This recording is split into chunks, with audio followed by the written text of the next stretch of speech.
Halloween is supposed to be fun. Scary, but fun. Costumes, candy, decorations. All of it designed to give you that little thrill without any real danger. But sometimes, the line between fake and real gets blurred. Tonight, I'm sharing 2 Halloween stories where that line disappeared completely. The first is about a decoration that was too realistic, and the second is about a man who used Halloween as cover for something much darker. These stories remind me why Halloween isn't just about pretend scares anymore. Let's begin.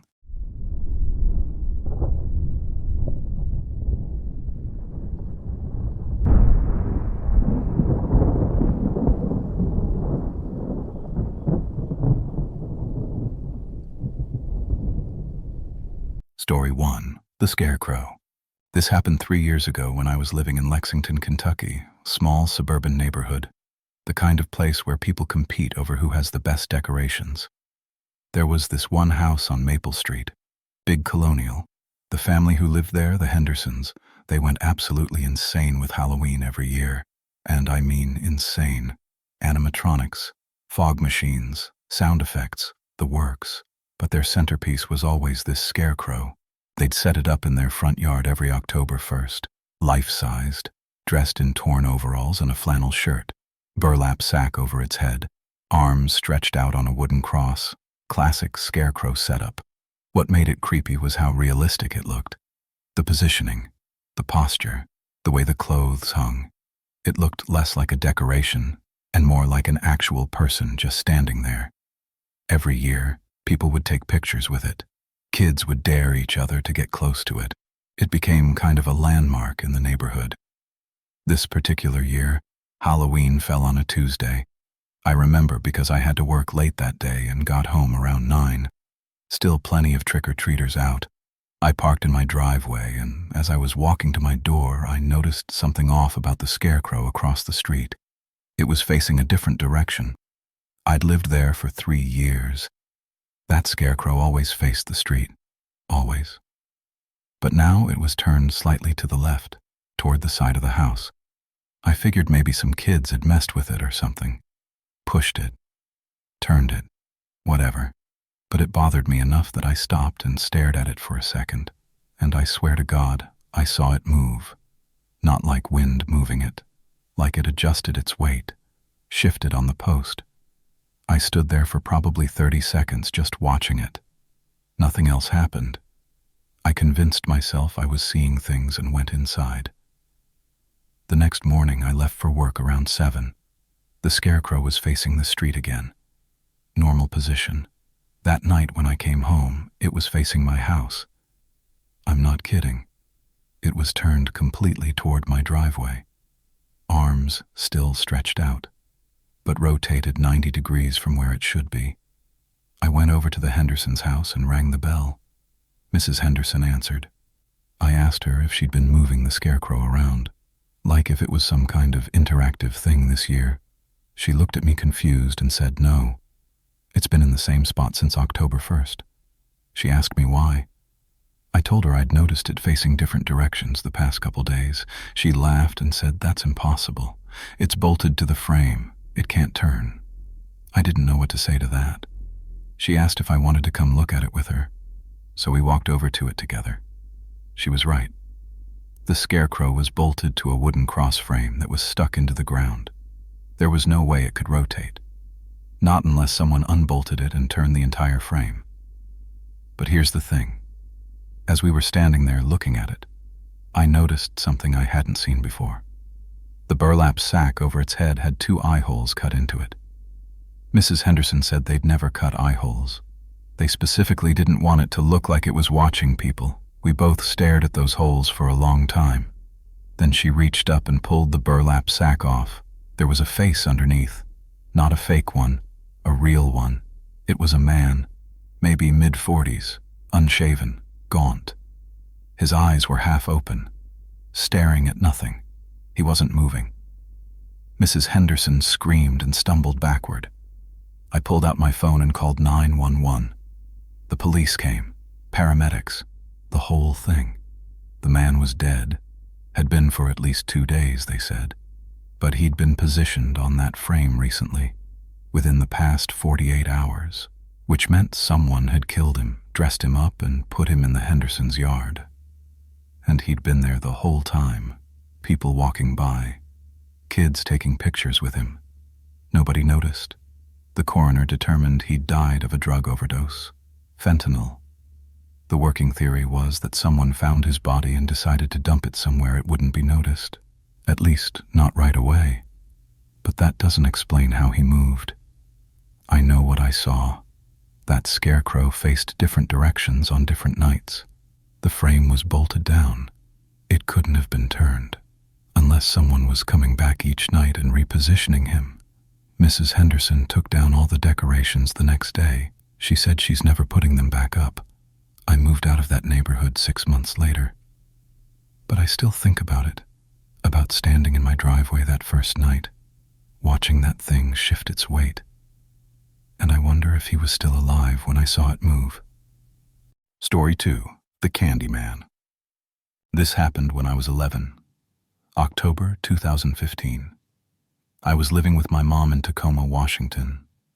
I was going trick-or-treating with my 2 friends, Ethan and Marcus. We were allowed to go alone for the first time that year. My mom gave us a route to follow and told us to be back by 9.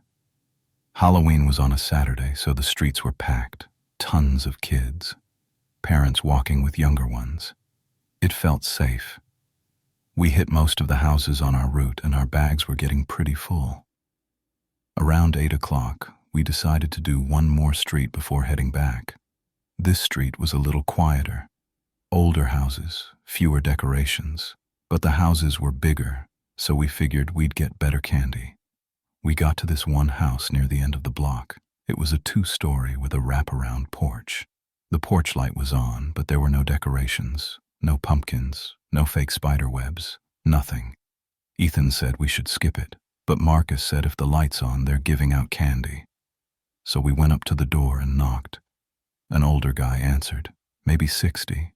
Glasses, cardigan, sweater. He looked like somebody's grandfather.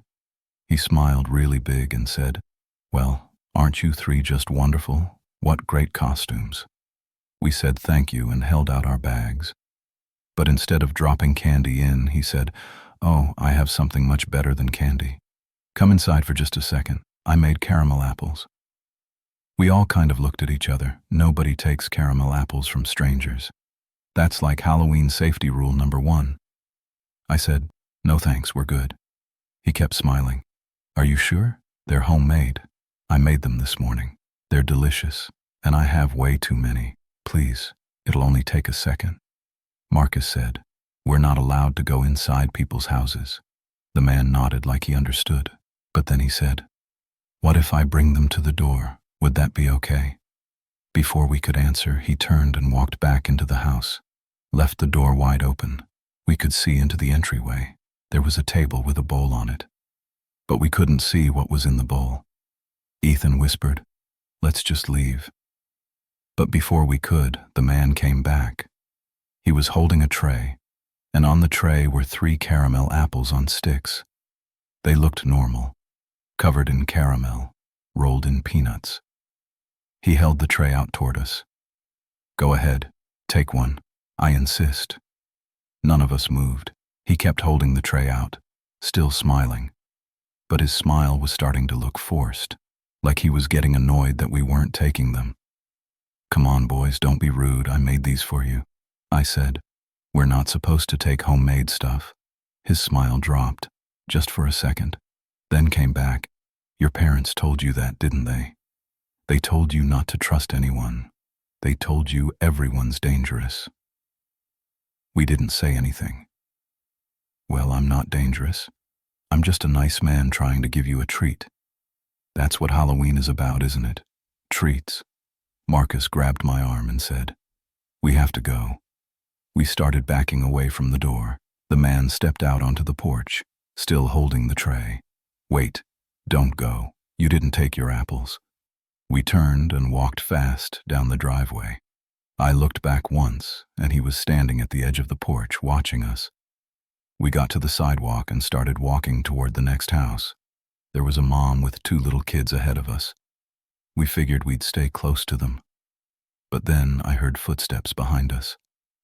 I turned around and the man was following us, still carrying the tray, still smiling. "Boys, you forgot your apples." We started walking faster. The mom with the kids noticed and asked if we were okay. I said, "That man's following us." She turned and looked at him. He stopped walking, smiled at her, held up the tray. Just trying to give these boys their Halloween treats, they came to my door. The mom told us to stay with her. She pulled out her phone and took a picture of him. He saw her do it. His smile finally went away completely. He turned around and walked back to his house. The mom asked if we knew him. We said no. She said she was calling the police. We stayed with her while she made the call, gave them the address, told them what happened. A cop showed up about 10 minutes later. We told him everything. He said he'd go talk to the man. We went home after that, didn't finish trick-or-treating. My mom called the police station the next day to follow up. They told her they'd gone to the house and talked to the man. He said it was a misunderstanding, that he was just trying to be nice. They told him not to approach kids like that again. That was it. No arrest, no charges, just a warning. My mom was furious, but there wasn't really anything else they could do. He hadn't actually done anything illegal, just made us uncomfortable. 2 weeks later, a girl went missing in Tacoma. 12 years old, she was last seen walking home from a friend's house. They found her 3 days later in the woods outside of town. I won't go into details, but it was bad. They arrested a man for it 2 months after that. I saw his picture on the news. It was him, the Candy Man, same guy. During the trial, it came out that he'd been approaching kids for months, trying to lure them into his house or his car, always with some excuse: a lost dog, a package that needed help carrying, homemade treats. Most kids said no and left, just like we did. But one didn't. I think about that night a lot, about how close we came, about what would have happened if we'd gone inside. And I think about those caramel apples. The police found them in his house during the search, still on the tray, still in his fridge. They tested them. They were laced with sleeping pills, enough to knock out a kid in about 10 minutes. We were 11 years old. We made the right call. But we almost didn't. And every Halloween since then, I think about that man standing on his porch, holding that tray, smiling at us, waiting.